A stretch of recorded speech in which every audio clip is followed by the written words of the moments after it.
क्या हाल है? अब्बू, ये क्या हो रहा है? बेटा, ये शो नहीं, ये तो कोई जिम कंपटीशन लग रहा है।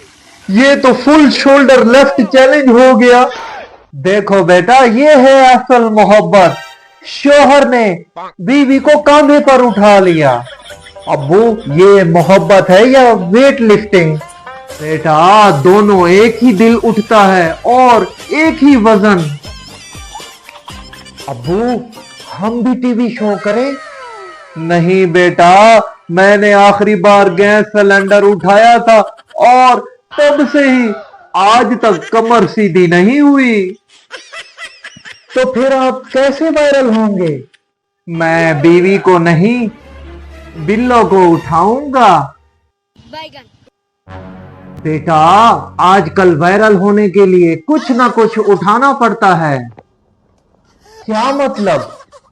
बेटा, कोई बीवी उठा रहा है और हम महंगाई उठा रहे हैं। अब्बू, सच बताओ, अगर अम्मी कहे तो उठाओगे?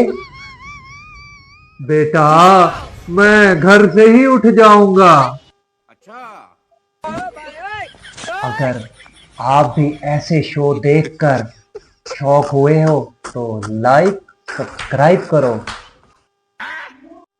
और हाँ, किसी को उठाने से पहले डॉक्टर से पूछ लो।